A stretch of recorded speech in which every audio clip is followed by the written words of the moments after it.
আসসালামু আলাইকুম। New BD news Bangla এর পক্ষ থেকে সকলকে জানাই আন্তরিক ধন্যবাদ। বিএনপি নেতাকে গুলি করে হত্যার নৈপথ্য তারই একমাত্র জামাতা। যশোরের চলন্ত মোটর সাইকেলে বিএনপি নেতা আলমগীর হোসেনকে গুলি করে হত্যার নৈপথ্য ছিলেন তারই একমাত্র জামাতা রাশেদ আলী পরশ।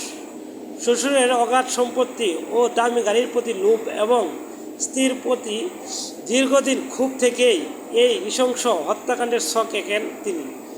এই পরিকল্পনার তার সঙ্গে যোগ দেন স্থানীয় আশাবুল ইসলাম সাগর নামে এক যুবক, যার সঙ্গে নিহত আলমগীরের পূর্বশত্রুতা ছিল। তবে তারা কেউ সরাসরি হত্যাকাণ্ডের অংশ নেননি। বারাটে খনি দিয়ে এই হত্যা মিশন সফল করে তারা।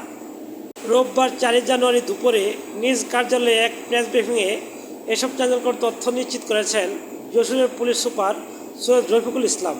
পুলিশ জানায়, শনিবার রাত 8টার দিকে যশোর মেডিকেল কলেজের সামনে থেকে মোটরসাইকেল যোগে শঙ্করপুরের দিকে যাচ্ছিলেন আলমগীর হোসেন।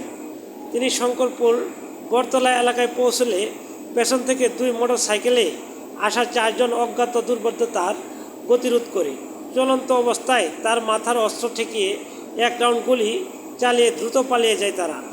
স্থানীয়রা তাকে উদ্ধার করে যশোর জেনারেল হাসপাতালে নিয়ে গেলে চিকিৎসক মৃত ঘোষণা করেন। পুলিশ সুপার জানান, 9-10 বছর আগে আলমগীরের মেয়ের সঙ্গে পরশের বিয়ে হয়। তাদের 2টি সন্তানও রয়েছে। মাঝখানে বিচ্ছেদ হলেও পরে তারা আবার সংসার শুরু করেন।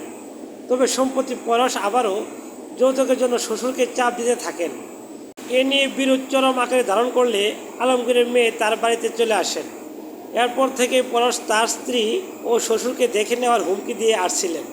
মূলত শ্বশুরের জমি বেচা কেনার ব্যবসা ও সম্পদের নিয়ন্ত্রণ নিতেই তিনি এই পথ বেছে নেন। হত্যাকাণ্ডের অন্যতম পরিকল্পনাকারী সাগর একসময় চরমপন্থী নেতার বডিগার্ড ছিলেন। গত 5 আগস্টের পর আলমগীরের ভাইয়ের বাড়ি ভাঙচুর করতে গেলে সাগরের সঙ্গে আলমগীরের কথার কাটাকাটি হয়। এছাড়া সাগরের স্ত্রী আলমগীর সহ 4 পুলিশ সদস্যর নামেও মামলাও করেছিলেন।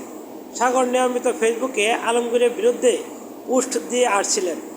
এই ব্যক্তিগত ও ব্যবসায়িক সূত্রতাই পরশ ও সাগরকে এক সুতায় গেঁথেছিল। এই ঘটনায় নিহত আলমগীরের স্ত্রী শামীমা খাতুন বাদী হয়ে কোতোয়ালি থানায় মামলা করেছেন। মামলার জামাতা পরশকে প্রধান আসামি এবং সাগর সহ অজ্ঞাত আরও 4-5 জনকে আসামি করা হয়েছে। পুলিশ রাতেই অভিযান চালিয়ে পরশ ও সাগরকে গ্রেপ্তার করেছে।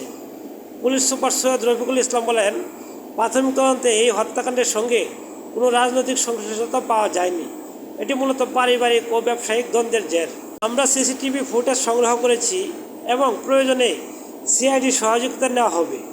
বারাটে খনিদের গ্রেপ্তারের অভিযান অব্যাহত রয়েছে। সম্মানিত ভিউয়ার্স, ভিডিওটি একটি লাইক দিয়ে নিয়মিত খবর পেতে চ্যানেলটি সাবস্ক্রাইব করে রাখবেন। আসসালামু আলাইকুম।